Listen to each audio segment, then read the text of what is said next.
Hello, everybody, and welcome to the monthly market memo for the month of March 2025. I'm Case Eichenberger, the Chief Investment Officer with Retire Path Advisors. And in today's short video, we're going to walk through some of the major market headlines that were moving the stock and bond market for the month of March 2025. So without further ado, let's go ahead and jump into it, as we do have quite a bit to talk about, and I'm sure you've seen in the headlines. But the major news for March was the S&P 500 had fallen 10% and entered a technical correction, is what you see in the headlines, from the all-time high, and it really touched around 10% and then it's kind of bounced around for the rest of this month here. Now, the obvious question that I get often from our investors is this normal? And when may we expect an end to it? So I hope to answer those. And first of all, yes, it is entirely normal. What I'm showing you in this chart from JP Morgan is that essentially from the 80s up to now, about 20, 45 years of market history, you see an average decline of 14% in the stock market.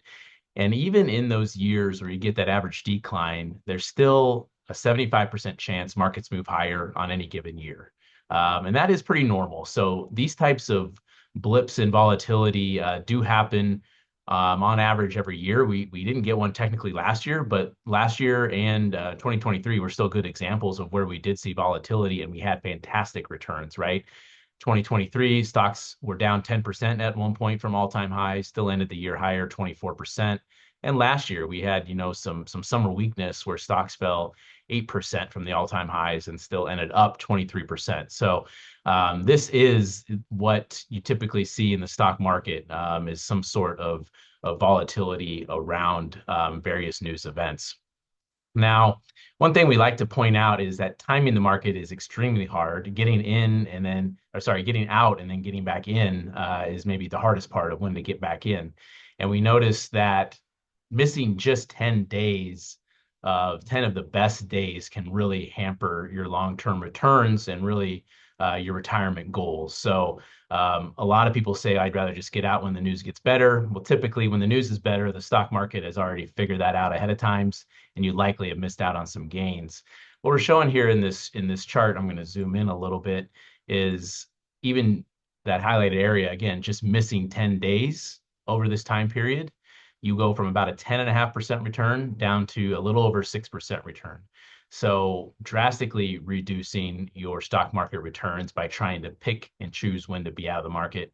We always say just stick with your long-term plan and stay invested. And these times will end eventually, and we will find a new all-time high. We truly believe that. Now, what is causing this? Now, this is the frequently asked question of the month, if you will. What is causing the volatility? Will it lead to recession? Really, it's uncertainty. Stock markets hate uncertainty is the old quote, and it's no different here. We're showing here is the U.S. Economic Policy Uncertainty Index, which is measured from the Federal Reserve. And this is also showing that shaded areas are the recessions. You can see it typically jumps around recessions, right? 2000, 2008, COVID, of course, and now we are approaching or eclipsing those COVID highs. So uncertainty around fiscal policy is one. Second, the Federal Reserve is kind of stuck between a rock and a hard place. Can they cut rates with inflation, still not to their endpoint? They're going to be watching the unemployment rate very closely here. So we'll continue to see what the Fed will do. And then finally, just economic signals haven't really been that strong. Consumer confidence, you and I going to the stores have been a little weak. We're starting to save a little more than consume, which technically isn't great for bull markets. And also GDP looks to be a little weaker here for Q1. So there's a lot of things boiling up that has caused just this little bit of a correction. Now, obviously, the obvious question, will this become a full-blown recession? There's a couple of reasons why I don't think it will. And I don't think it's currently showing up in the data at this point. Of course, we'll wait and see and update this every month. But for now, we still see some really good things going on within the economy, which we can believe will lead to the stock market. So what are some of those good things, and will this lead to a recession?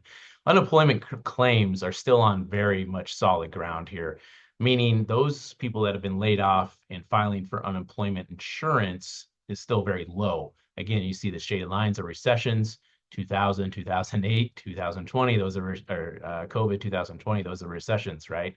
But you see where we're at right here, and I tried to highlight it, and I'll zoom in. It's still very well behaved of where we're at in the current cycle. So still not a lot of firing, not a lot of bankruptcies. Of course, you're going to have that, but for now, people are not filing those unemployment claims, meaning they're still with their jobs and continue to support this economy, we believe.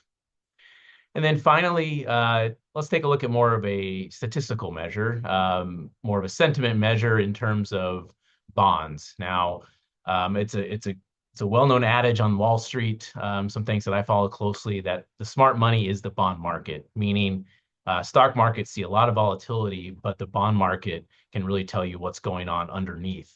And right now we're looking at credit spreads. Now this is sounds complicated, but really all it is how much yield you get from owning a corporate bond or a high yield bond compared to a safe treasury bond, right? Corporations can go out of business. The US government likely won't. So therefore, you have to get a premium on top of that. And that's the spread.